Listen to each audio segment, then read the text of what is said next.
Now this is the second part of $300 top end rebuild done in a barn. Now I should have stated this on the last one that I made, was that this event isn't current. I did this in the earlier spring of 2024 before I went to Sturgis. When I found out I had to ride the mule for another year, the thing is guzzling oil and oil's getting expensive, and I thought, well, I'm gonna fix that. So it's not current, so I filmed this while I was making it. Now I believe that this one in particular has come out so simple that pretty much anybody can understand it. Now I know some of you guys out there know about the work that I'm doing in this video, probably know more than me. But I really think that this one is made in such a way that even if you don't know, you're going to learn a whole lot. You're going to see it right there about the inner workings of your motor, and just learn a lot about how it works and what's going on inside of it. And with that, well, let's start the video. Jody says my cylinders are not out of round at all. And I've determined that I think the oil's going past the oil rings. So these things are pretty ready. Let's take a look at them. Okay, you can see the bottom's nice and clean now, right? That took a day in the morning. He's put hatch scratch marks in the cylinders. Next thing is rings. The oil rings are what I think the problem is. But I'm putting a set in, and the rings have to be checked. You got to check the gaps on the end. So what you do is push them into the cylinder like that. Okay, the ring gap is right here. 7 to 20 thousandths by the book over there. That needs to fit in between that little gap. Which it's fitting. It's fine. Yeah. I'm good. Usually they're fine. Once in a while, I've had to file them. If you send everything out to the machinist, he'll do all this and give it back to you, and you just put it back together. If you're doing a complete top end, you don't have to screw with any of this crap. But because I'm just doing a ring job and cleaning up the valves, I think the valves are fine, then you got to go through all this bullshit yourself. But a top end is very, very expensive, and I'm doing this for very, very cheap. Well, I'm back at Ron's place with my newly honed cylinders and cleaned up and gasket sets and stuff, and I'm it's been really good to do some actual work with my hands, because after making videos and doing computer work is like a desk job, and then videos take me 2 to 5 days to make, depending on just depending on the video. But so I'm really happy to be working with my hands again. I'm going to be on this as things are starting. I got to do a little more cleaning up and stuff to do, and things will be going back together. And I'll be looking forward to riding the bikes for a while. But first, let's see if I can get this thing back together and running.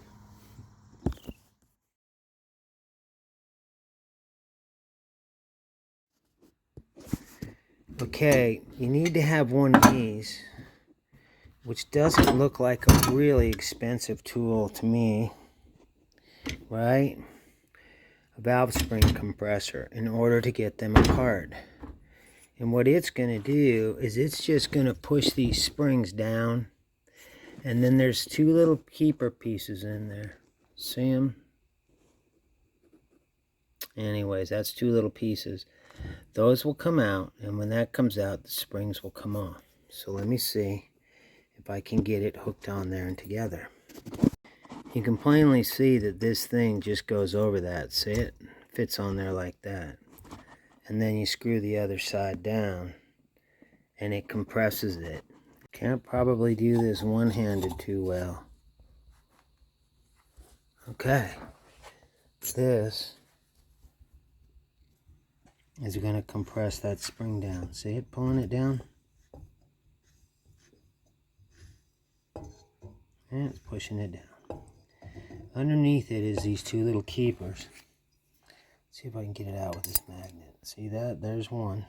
Okay. And there's going to be one on the other side. There it is.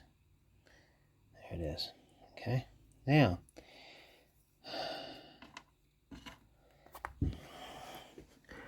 when I take this off, once it's off, I'm going to pull the springs out. These old ones have 2 springs in them. And the way you tell if the springs are worn, you just put them all next to each other, which I don't have them out yet, and see if one's shorter. If you have a short one, well, then that one's probably getting weak. Okay? Now, you have below this is the combustion chamber where the explosions happen. You want that dry. On top of it has oil, oiling all this stuff over here, up here getting pumped up. Below it has oil underneath, oiling everything below that needs to be oiled, and you're trying to keep it out of the crank in between. So that is done. There's only 2 places it can go by the piston rings, right, because the piston's supposed to fit tight in the cylinder, and through the valve guides, the guides. That's the only place, because there's oil up here. Where else is it going to go down? This here is the only place it can go. So what it's about is it's about how tight the stem is when it's in there. Okay? Because once they get old, they get worn, and they get loose.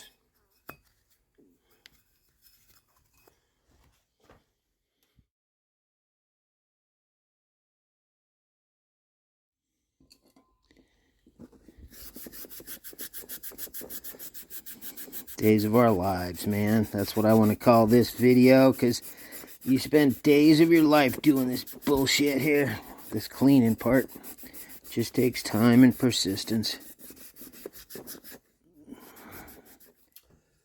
Okay, because the only places that oil can get into the combustion chamber is from the top or from the bottom, because the combustion chamber is in between, and it's not supposed to let oil go from the top and the bottom in there. So what we're going to do is look at the top, is how it gets in from up here. And for that, we'll be looking at the valve guides. Okay, the way this thing is this is the rear cylinder. All right?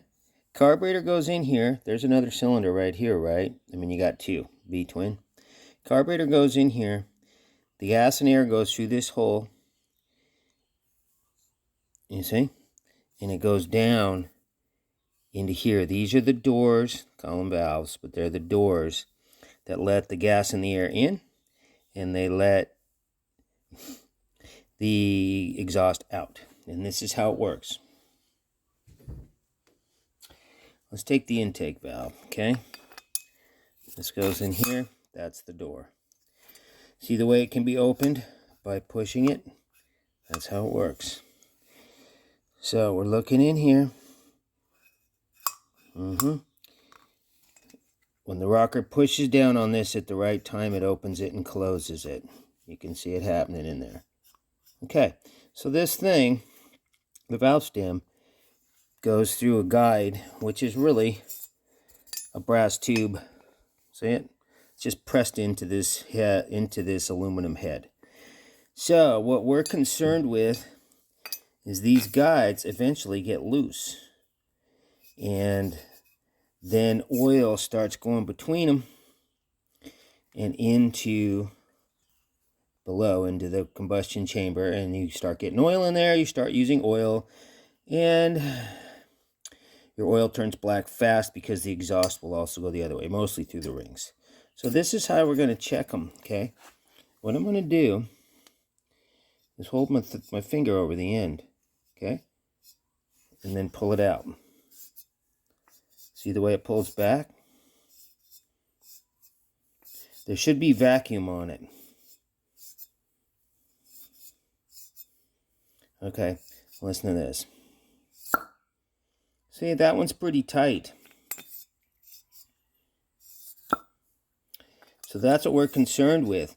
These guides get loose, and it doesn't matter what you do when you rebuild the engine. If the machinist does not replace the bad ones, you will use oil again.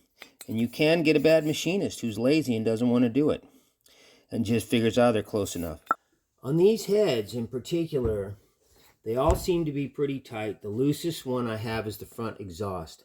I actually have another set of heads here, an older set that I have, and it's the same with those. I checked them both. I want to use the best ones, but those aren't any better than this, and this one ain't that bad. So I'm going to show you the bad one, and I'll show you. It's not bad, but it's just the loosest one. I deem it, I'm not going to send this out to be fixed. That's not where the oil's going, I don't believe. Okay? So let's take a look. Okay, this is the exhaust valve on the front head, okay? This is my loosest one. All the rest are as good as the one I just showed you. So we're going to check it out. Now notice,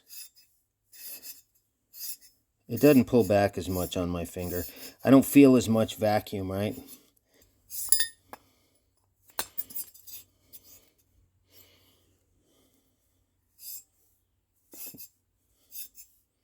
It doesn't have as much vacuum. It's not sucking back as much. Some. It's not shot. The other thing you do with them is you move them up and down. Move them up, move them. You probably can't see it, but this one moves just a little bit. But still, it's not bad. It's not bad. These guides are not bad. They're not they don't need, this thing doesn't need rebuilt. Okay? These things also have seals on them, which I took off. I'll show you when I put them back on. I'm going to be using not Harley Davidson. These are Harley Davidson. I'm going to be using some aftermarket ones. But these, also to try to seal more oil, they go on the top. You'll see that when I do it. So that is where the oil gets into them, is through those guides from the top. It's the only place it can go in. And from the bottom, from the rings, it's the only place it can. Those are the only two places it can go. And so this stuff up here is all good. I'm not sending this out for no machine work on it. It don't need it. The other part that we're concerned about is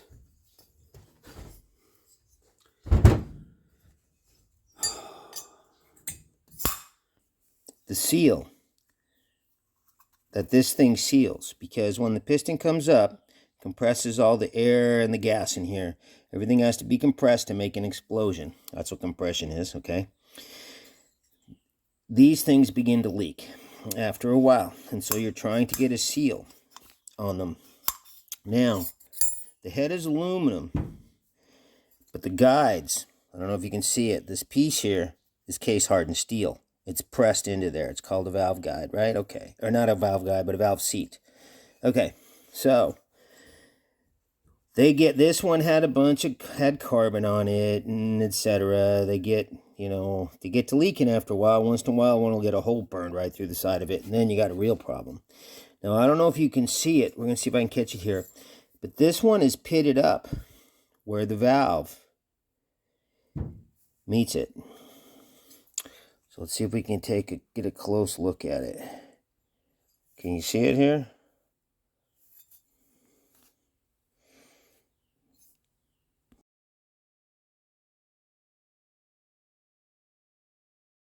See the bits? All right. If you send these heads out to have them reworked, the machinist will he's got a tool that recuts that and and cleans it up and cuts it. And last one I had done, what I noticed is the machinist, when I watched this guy one time, he did one of my heads and I watched him. I had a bad one head, had trouble. And he cut a 3-point, he cut it 3 times. So it goes in an angle like that. But what I noticed is he did not leave it in the machine long. He went shh, shh, and just took it out. So the thing is, you don't want to take too much metal off these. Every time you do a rebuild, you take metal off the parts.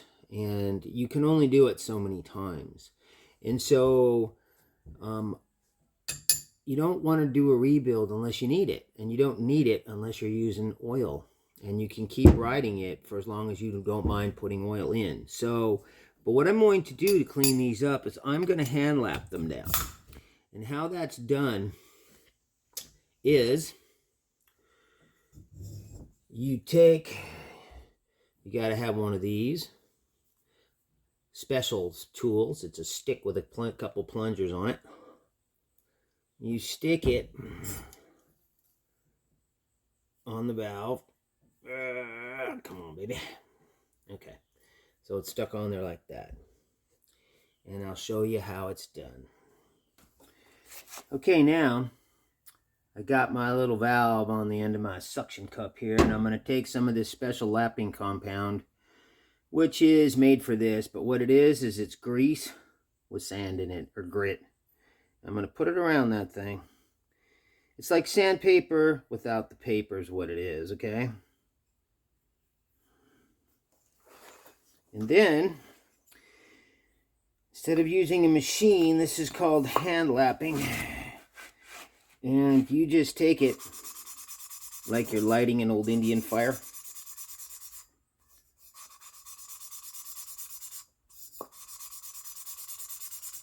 And what it does is it'll sand all them pits off of there. And make the two pieces match. You'd think this would take a long time, but it actually doesn't.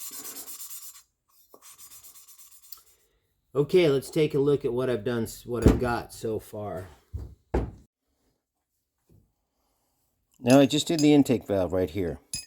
Now the surface of it, where the valve hits, is this surface right here. Okay? Now I don't know if you guys can see it, but I've got one pit right here that's a little bit deeper, right? And I'm not going to go anymore. The reason I'm not going to keep going and worry about that one pit, I think I have another one kind of like it, is because to the best of my knowledge, where the valve and the seat hit each other is supposed to be a small area. And I'm grinding it and making it wider. Now when the machinist cut it, he'd make another cut to thin it all out. So that's good. And these things were pitted and full of carbon when I started. I mean, it's definitely better than it was. The exhaust valve's got pits on there and pits on the back of the valve.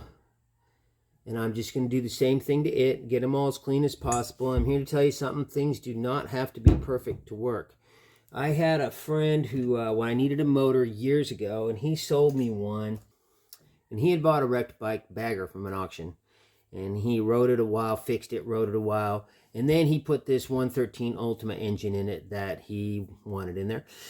And I knew he had the old stock motor, and so I called him up and he sold it to me, $1,100. But he told me, he says, the only thing I can tell you about the engine is the speedometer had 40,000 miles on it when I got the bike. The engine ran great, but it leaked all out of the top end.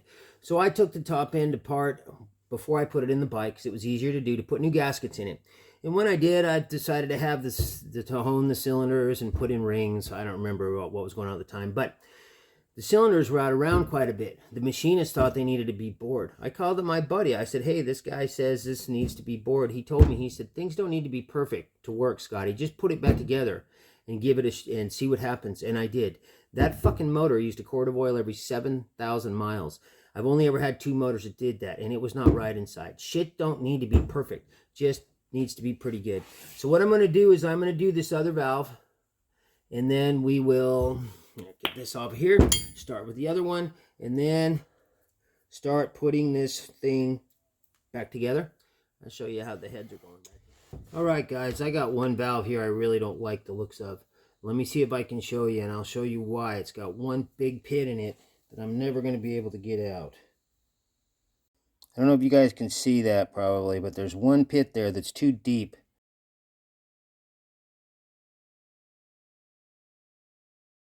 That I am not going to be able to get out of there. This is the point at which you'd put another valve in, which is what I think I'm going to do with this one. Now, I've got another set of heads here, and although they're ugly, I think because somebody spray painted them, spray paint's terrible. Given the choice, me personally, I'd rather just have metal without any paint at all, but this is all coming off. But I looked at these valves before, and these heads aren't in any worse shape than those. They really ain't bad.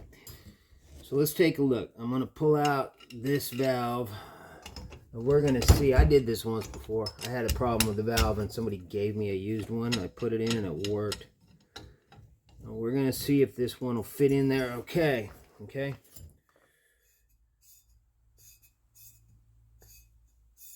It's a little bit loose, guys, but so is the other one.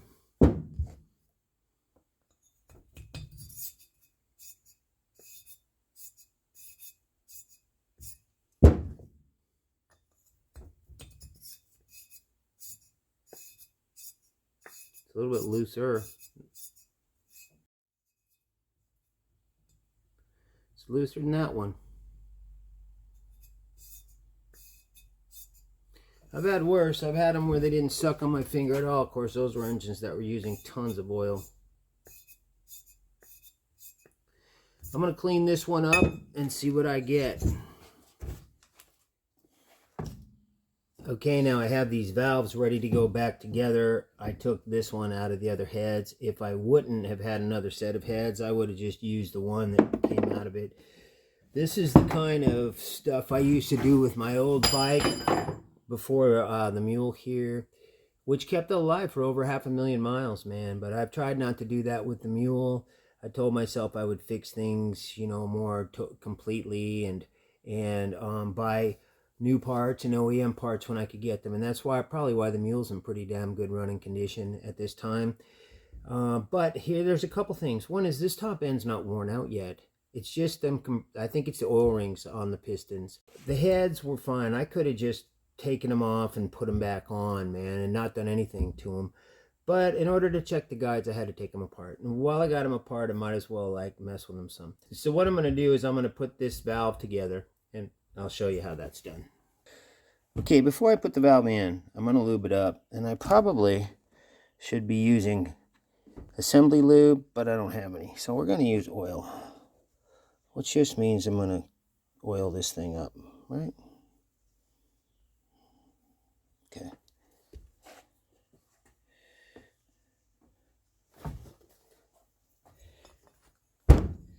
Next, I'm going to push it in the hole. Not rocket science, right? Okay. Now, I'm going to put a new valve guide seal on it. Now, let me show you guys the old valve guide seals. Okay. That's what an old valve guide seal looks like, the old style. You see that little bit of rubber? That's the one Harley uses. I've taken them out when all that rubber was gone, completely gone before. Right here, that little black stuff on the end. I'm going to put in these. See these? These are the ones everybody uses aftermarket with the spring around them. Oh, we'll see. I've used them many times. Okay, one thing about the new ones, these kind, they don't go on as tight. So in order to hold them in, I'm going to use a little bit of this here Loctite. Red. And I'm going to rub that around the outside of this. The guy at a shop didn't have me do this once when I was doing this kind of work there. So I guess I just kind of got the habit. Jody gave me this little thing which goes over it. There's a notch in here.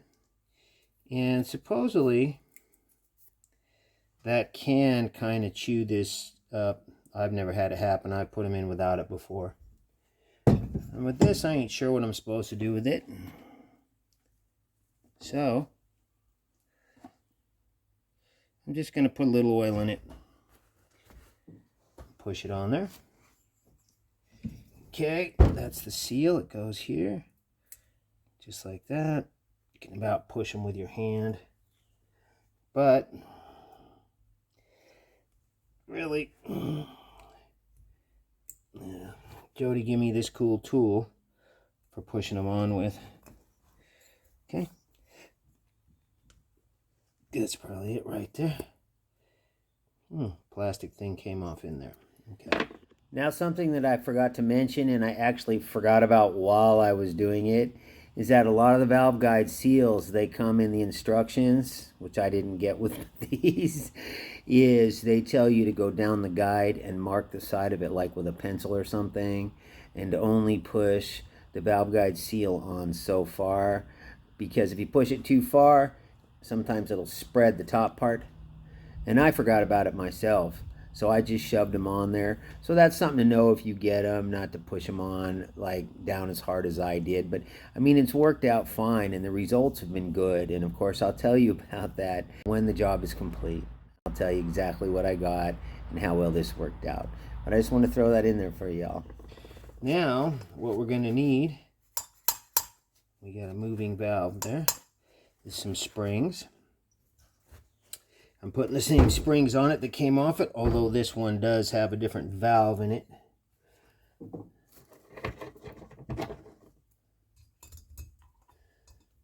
Okay.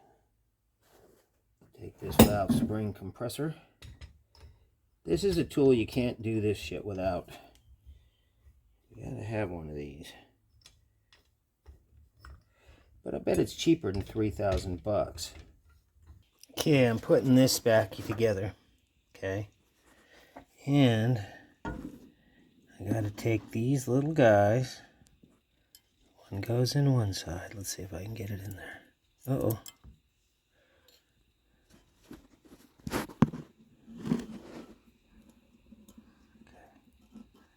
Okay. They can be tricky. Especially when you're not a pro. Like I'm not. I only got that one side to go in. Okay. Now all I gotta do is do the other one and start putting everything back together. The worst of it should be behind me. Now I thought I was going to get this entire video in 2 parts, but as it turns out, it's going to drag on into a third. I'm hoping that one will be shorter, about putting the bike back together and getting it all back and running and watching it start and all of that stuff. And so I'm just going to have to do a part 3. Now you guys know that the things are a bit sketchy for us creators over here on YouTube. And so I'm also on these 2 other channels. Both of them have apps in the App Store. But I don't just give you these things hoping that you'll go look at me. I hope that you will go and look around at all kinds of things that you want to know about. Uncensored freedom of speech is the very First Amendment for a reason. That's because it's the most important one. You know, in 1983, we had 40 independent news channels. Now we have 6 globalist billionaires owns all the mainstream worldwide. And as I'm going around talking to people, and I'm just realizing that they can be so misinformed. This is why all these stations are telling you the same thing everywhere you go. You can go to BBC, it doesn't matter, halfway around the world, as long as you're on mainstream. So I am hoping that y'all will take some time to follow the First Amendment, go to these things. In my other channels, I leave links to like 4 of them, and maybe 5. And go and look for yourself and look up things you want to know about. Like you want to know about the VA XX for your kids, go look over there. You want to know about the Donald thing, you know what I mean? Go look over there. You want to know about the borders, go look over there. Start to learn what's really happening. I stayed with an older woman in Rapid City, an old woman. 2 years ago, I camped in her garage for a month. And, you know, good cook, really enjoyable. And she was very sick, and she showed me the bruise. She showed me bruises going from her shoulder down her arm. And what I did was I went on there, and I found doctors talking that could say whatever they truly meant. Okay? I mean, there's so much you can learn. And I just found them, and I turned them on, and I set the thing in front of her, and I let her watch them. And she began to knock off these medicines. She began to find out what they really do and what they're really about. And her health came back. And last year when I traveled through, I just stopped in for a quick visit, and she had stopped them all. And so I just, you know, over there you have your propaganda and you have your bullshit. You just got to start surfing. Get them and surf them and look around, and you'll find the truth too, because the truth can be there. It can. It's allowed to be there. And I think once you try searching controlled opposition, that'll really blow your mind. And you start finding out about that. That blew my mind. But so I hope that you guys use those things. In the past, we were relegated to newspapers and television news, easily controlled. Now we have this whole section of the internet that's uncensored. We have more access to free speech than ever before. But people simply won't go there. That's the strange thing. I just don't understand that. I started going there immediately.